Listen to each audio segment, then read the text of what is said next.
Bismillah walhamdulillah wassalatu wassalamu ala rasulillah wa ala alihi wa sahbihi mawala la hawla wa la quwwata illa billah amma ba'du. Sing kula mulyakaken para alim ulama, para kiai, para asatid, para penyai, para sesepuh, bini sepuh sedaya jamaah, Bapak Ibu yang dirahmati oleh Allah. Alhamdulillahirabbil alamin, kita sampai saat ini oleh Gusti Allah tasih diparingi umur, tasih diparingi kesehatan, saged ibadah nang Gusti Allah. Mugi-mugi istiqomah kanthi husnul khotimah. Amin Allahumma amin. Ila hadratin Nabil Mustafa Sayyidina Maulana Muhammadin sallallahu alaihi wasallam wa ala alihi wa sahbihi ajma'in wa tabi'in wa tabi'in summa ila jamil awliya'i was-salihin was-syuhada'i wal amin sanifin usul mu'allif hadzal kitab sya'alim fadil salim Ismail summa ila jami' masyayikhina masyayikh saduq akhiran usulan ila rabbi ruhina hadratus syekh Kiai Ahmad Abdul Jalil Syekh Nawawikum ila jami'i muassis Nahdlatul Ulama summa ila jami'i ulama kenal wa usulihim wa furu'ihim wa nasyaihim nafanallahu bihi summa ila jami'i syannahumul Fatiha. A'udzu billahi minasyaitonir rajim. Bismillahirrahmanirrahim. Alhamdulillahirabbil alamin arrahmanir rahim maliki yaumiddin. Iyyaka na'budu wa iyyaka nasta'in ihdinas siratal mustaqim. Suratul ladzina an'amta 'alaihim ghairil maghdubi 'alaihim waladdallin. Amin.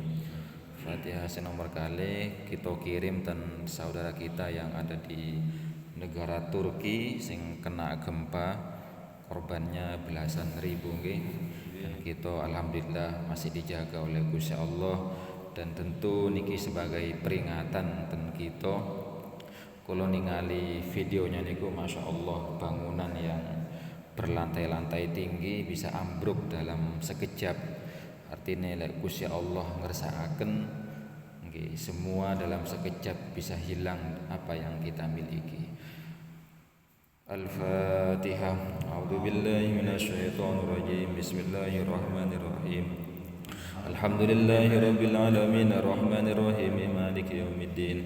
Iyyaka na'budu wa iyyaka nasta'in ihdinas siratal mustaqim. Siratal ladzina an'amta 'alaihim ghairil maghdubi 'alaihim waladdallin. Amin. Bismillahirrahmanirrahim. Alhamdulillahirabbil alamin wassalatu wassalamu ala asyrafil anbiya'i wal mursalin Sayyidina wa maulana Muhammadin wa ala alihi wa sahbihi ajma'in. Allahumma aftah alaina futuhal arifin waj'alna khalisatan liwajhikal karim birahmatika ya arhamar rahimin. Qala al-muallif rahimahullahu ta'ala wa nafa'ana Allah bihi wa bi'ulumi fid dharain amin. Wala yamna'u dhalika aidan maskanuhu wa khadimuhu wa tiyabun wa kutubun lahu yahtajuha. Wala yamna'u lan ora nyegah dhalika ing mengkono-mengkono fakrun aidan halimane apa maskanuhu omahe wong, wa khadimuhu lan pelayane wong, wa tiyabun lan tutute wong, wa kutubun lan pira-pira kitab lahu kadhe wong yahtajuha kang butuh sapa wong ha ing kutub. Melanjutkan penjelasan terkait batasannya fakir atau miskin yang berhak menerima zakat. Di sini dijelaskan sama Syekh Nawawi Al-Bantani, tidak mempengaruhi kefakiran atau kemiskinan seseorang itu adalah tempat tinggalnya.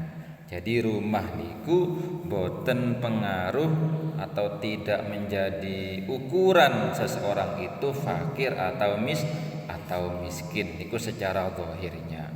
Bahkan di sini katakan walaupun punya pembantu itu tetap bukan berarti orang itu enggak fakir atau miskin walaupun punya pembantu. Niki menurut kitab niki ngenten. Wa tiyabun termasuk pakaiannya.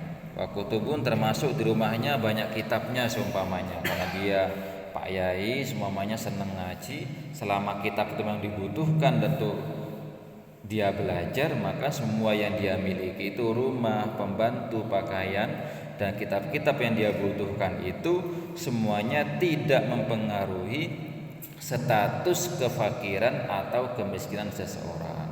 Artinya walaupun rumahnya kelihatan ya lumayan, tapi ternyata orang itu nggak bisa memenuhi kebutuhan hidupnya, berarti dia termasuk fakir atau miskin sesuai batasan penjelasan yang kemarin itu. Malun lan ora nyegah ing fakrun apa arto lahu ikang duwe sahsun ghaibun kang ghaib bi marhalataini ing dalam perjalanan rung marhalah. Atau orang itu punya harta tapi hartanya jauh. Jenengan ten mriki punya harta di Malang. Malang ten mriki jauh. Di sini marhalah itu punya harta sejarak 81 atau 83 kilo. Dua marhalah itu adalah perjalanan 81 sampai 83 kilo. Ulama beda pendapat. Nah, jenengan punya harta yang jauh, artinya tidak di tempat tinggal sendiri, yang jauhnya sampai 81 kilo, itu juga tidak mempengaruhi status kefakiran atau miskin. Okay. Harta yang tidak di tempatnya sendiri. Au muajjalun utawa harta kang den utangaken fayu utawa moko den paringi sapa sahsun ma ing barang yakfi kan nyukupe pemahung sahsun ila ayasilah ing yen temeko maluhu apa artone wong au yahillu utawa manjing al ajl apa mong utawa al ajlu apa mongso li'annahu karena saat temene wong al-an dalam zaman saiki fakrun iku fakir au miskin atau miskin. Termasuk juga tidak mempengaruhi status kefakiran atau miskin. Orang itu punya harta tapi dihutangkan yang jatuh istilahnya itu yang berwaktu.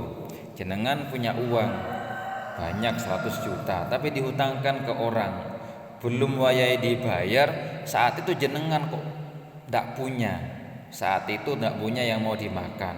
Berarti jenengan saat niku kondisinya fakir atau miskin yang berhak menerima zakat karena harta itu tidak dalam kuasanya panjenengan. Jadi harta yang tidak pada diri kita yang jauh 81 kilo termasuk juga harta atau uang yang dihutangkan dengan waktu tertentu. Durung wayahe dibayar panjenengan kok kondisinya enggak punya uang sama sekali yang bisa dibuat makan pada saat itu. Maka pada saat itu panjenengan termasuk fakir atau miskin yang berhak menerima zakat sampai nanti uangnya bisa dibayar. Nah, kesimpulannya kita dalam menilai fakir atau miskin itu bisa berubah-ubah dalam sewaktu-waktu. Bisa berubah-ubah dalam sewaktu-waktu karena memang ngapunten tiyang niku nggih banyak yang kita saksikan nggih yang kelihatan sekarang kaya dalam waktu mendadak bisa menjadi miskin, yang sekarang miskin dalam mendadak juga bisa menjadi kaya. Semua itu bisa berubah dalam waktu sekejap saat Allah menghendakinya. Karena niku nggih kita mboten niki secara tasawufnya mboten usah dipikir nemen-nemen lek masalah status miskin atau kaya niku. Yang penting kita oleh Allah ditakdiraken saged ibadah nang Gusti Allah niku pun nikmat yang tidak bisa ditukar dengan apapun. Wa talitsu utawi kang kaping 3 amil iku amil yang berhak menerima zakat sing nomor 3 adalah amil. Yang pertama fakir, yang kedua miskin, yang ketiga amil. Nah, sinten amil niku? Amil niku di dalam kitab yang lain dijelaskan adalah orang atau sekelompok orang yang diangkat oleh pemerintah. Jadi yang diangkat oleh pemerintah. Dalam hal ini adalah Basnas Badan Amil Zakat Nasional Indonesia. Kalau enggak pemerintah sing ngangkat, enggak bisa. Pemerintah angkat tapi hanya sebatas desa, ya enggak sah juga.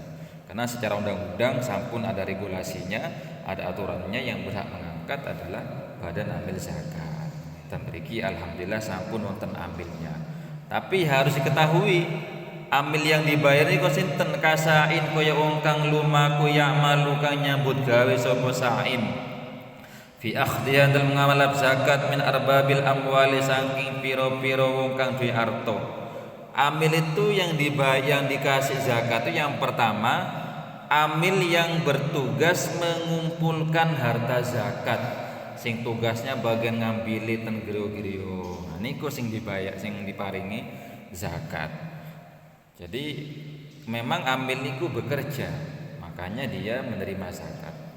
Kalau hanya statusnya penanggung jawab, penasehat secara SK, mboten niku mboten usah diparingi zakat. Lebih hati-hatinya ngonten, lebih hati-hatinya ngonten. Hanya jabatan penanggung jawab, hanya penasehat ngoten niku nggih mboten usah diparingi zakat. Kalau statusnya dalam amil loh nggih, maksudnya memberi zakat sebagai amilnya.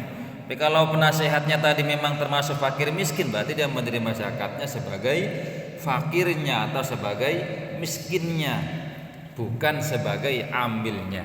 Tapi kalau kita memberi orang itu zakat sebagai amilnya, maka dia dipastikan memang amil yang bertugas bagian ngambilin zakat kepada rumah-rumah.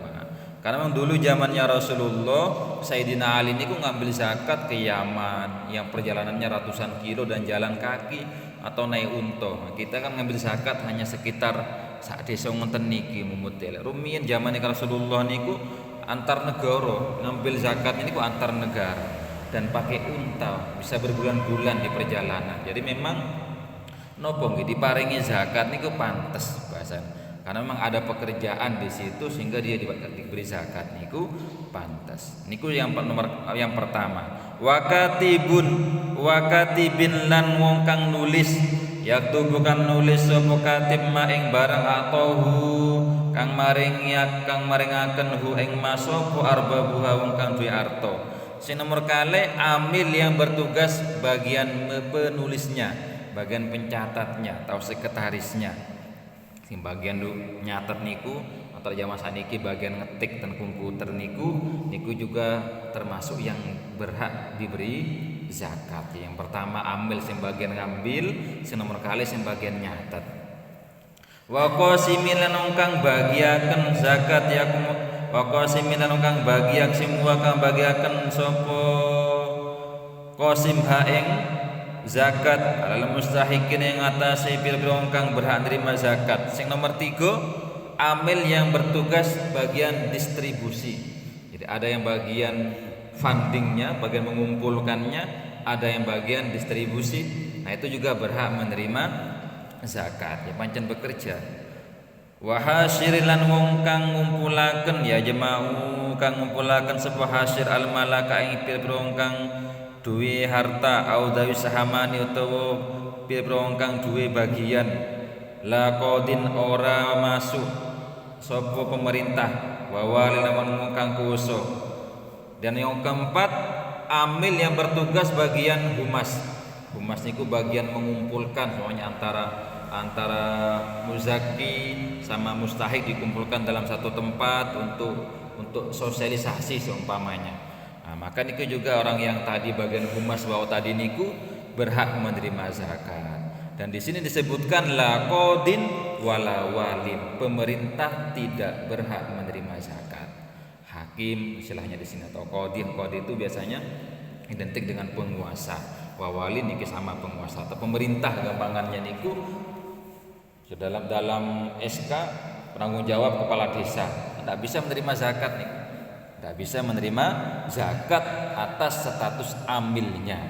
Jadi ada 4 amil yang bisa menerima zakat niku, amil bagian mengumpulkan zakat, amil bagian mencatat, amil bagian distribusi dan humasnya. Kalau tidak masuk bekerja dalam 4 itu, sebaiknya tidak usah diberi zakat walaupun namanya tercantum dalam SK. Ya sama kayak ngenten loh ngapunten. Kita bekerja dalam perusahaan, punya SK tetap sebagai karyawan, tapi nggak bekerja, kan nggak digaji. Ngoten gampangannya.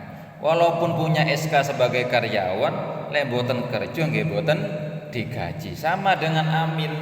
Walaupun dalam SK ada namanya sebagai amil niki, tapi kalau tidak bekerja ya jangan diberi bagian zakat. Yang diberi ya yang bekerja niku mau yang diberi. kalau itu diberinya atas status sebagai amil. Ngoten nggih, kalau memberinya atas status sebagai amil. Ngoten. Nggih, ngaji-ngaji ngoten niku supados kita dalam melaksanakan syariat agama Islam niku hati-hati, karena memang tidak ada dalam Islam ini yang tidak diatur dalam fikih, semuanya diatur. Apalagi itu hubungannya kayak zakat, kan ini masalah ibadah, masalah ibadah yang wajib, jadi benar-benar diatur. Gak boleh kita apa istilahnya itu ya, karepnya kita sendiri itu nggak boleh, harus berdasarkan referensi kitab-kitab dari para ulama yang sudah kita ikuti. Sengarang kitab niki Syekh Nawawi Al-Bantani, gurunya Syekhona Khalil Bangkalan, yang beliau juga termasuk adalah yang merekomendasi berdirinya Nahdlatul Ulama. Mboten kula sing ngomong nggih. Jadi niki sing aran kitab niki Syekh Nawawi Al-Bantani, gurunya Syekh Khalil Bangkalan dan gurunya semua para ulama di Indonesia. Syekh Nawawi Al-Bantani niki hidupnya di Mekah, ngajar di Mekah, meninggalnya juga di Mekah. Niku Syekh Nawawi Al-Bantani, dan kitabnya sangat banyak sekali. Lek kula sing ngomong nggih jenengan saged nyangkal ngawur, mboten kula sing kula mek nyampeaken mawon sumbernya saking kitab niki. Dan memang harusnya memang seperti itu. Warabi'u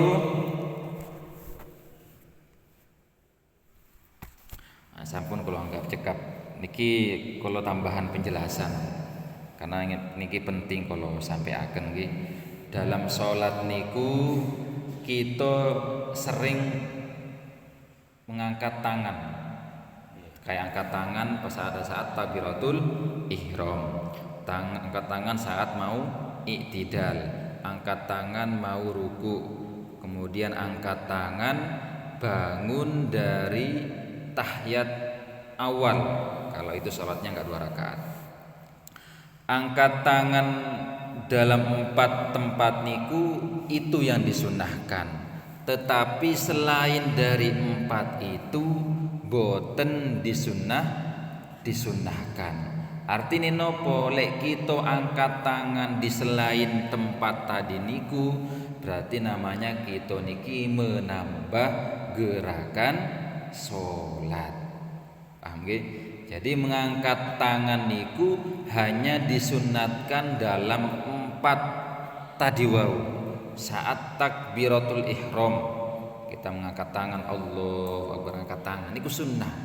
Angkat tangannya sunnah. Yang wajibnya bilang Allahu Akbar niku sing wajib, tapi angkat tangannya niku sunnah. Senomor kali angkat tangan mau ruku kita disunahkan angkat tangan. Selainnya Allahu Akbar terus ruku. Nomor kali. Nomor 3 angkat tangan bangun dari ruku atau i'tidal. Niku nomor 3. Nomor 4 kalau sholatnya itu 3 rakaat atau 4 rakaat, jika bangun dari tahiyat awal sebelum tangannya begini diangkat tangan dulu. Jadi 4 niku yang hanya disunahkan mengangkat tangan dalam sholat. Selain niku boten sunnah. Artinya lek kita ngangkat tangan di selain tempat niku berarti kita menambah gerakan sholat. Apalagi meyakini itu sunnah. Ngoten nggih. Niki penting supados kita ngerti nggih. Soale kula nggih kadang ningali praktik seperti niku, angkat tangan yang tidak pada tempat disunnahkannya. Nggih. Yang sudah berlalu nggih sampun. Artinya kedepannya makanya katakan supaya nopo nggih, supaya ibadah kita itu benar-benar sesuai tuntunannya. Tidak ada tambah-tambahan gerakan-gerakan yang apa istilahnya, yang di luar tuntunan. Termasuk salam dalam sholat niku sunnahnya hanya sampai assalamualaikum warahmatullah, sampai di situ. Tidak usah tambah wabarakatuh, tidak usah. Sunnahnya sampai di situ. Makanya dalam ibadah kita nggak boleh nambah-nambahi yang nggak ada tuntunannya, nggak boleh. Kalau salam dalam podium nggak sampai wabarakatuh atau di luar nggak apa. Tapi kalau dalam sholat cukup assalamualaikum warahmatullah. Tapi kalau dalam sholat jenazah sampai wabarakatuh. Nah, ini memang bedanya. Tapi kalau dalam sholat jenazah lengkap assalamualaikum warahmatullahi wabarakatuh, itu lengkap. Hanya dalam sholat jenazah. Selain itu hanya cukup assalamualaikum warahmatullahi. Kemudian lagi dalam tahiyat awal sunnahnya salawat hanya sampai Allahumma sholli ala sayyidina Muhammad pun titik di situ, enggak usah tambahi saat seterusnya. Itu kalau dalam tahiyat awal. Kan tahiyat awal itu duduknya sunnah, bacaan tahiyatnya sunnah, salawatnya juga sunnah. Maka tidak boleh disempurnakan sebagaimana bacaannya tahiyat akhir. Karena barang sunnah itu jangan sampai mengungguli barang wajib. Dan barang sunnah itu jangan sampai mengungguli barang. Jadi kalau dalam tahiyat akhir, tahiyat awal salawatnya cukup Allahumma sholli ala sayyidina Muhammad. Sampun Allahu akbar, bangun. Tak usah diteruskan sampai selesai sebagaimana tahiyat akhir. Punten niki hal-hal yang harus kita ketahui dalam ibadah sholat yang tiap hari kita laksanakan, tapi non-sewu kadang ada sedikit-sedikit yang mungkin kita tidak tahu, tapi nopo-nopo selama kita insyaallah mau belajar, terus belajar, insyaallah nopo-nopo yang sampun belalu niku diampuni oleh Gusti Allah. Wonten sing tanglet nggih sampun. Mugi-mugi manfaat dan barokah. Bismillah al-Fatihah. A'udzubillahi minasyaitonir rajim. Bismillahirrahmanirrahim. Alhamdulillahirrahmanirrahim. Maliki yaumiddin. Iyyaka na'budu wa nasta'in ihdinas siratal mustaqim. Siratal ladzina an'amta 'alaihim ghairil dhalin. Amin.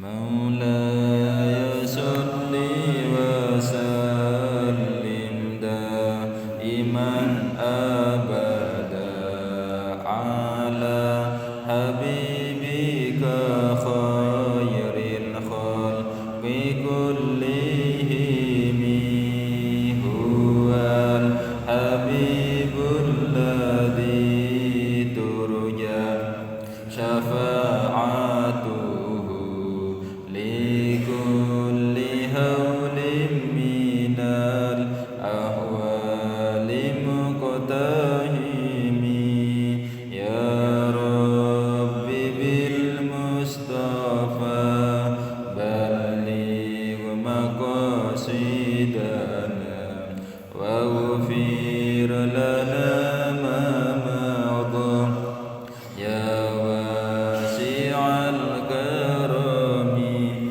Subhanakallahumma wa bihamdika asyhadu an la ilaha illa anta astaghfiruka wa atubu ilaik. Hadanallahu wa iyyakum wa afa minkum. Assalamualaikum warahmatullahi wabarakatuh. Waalaikumsalam warahmatullahi wabarakatuh. Allah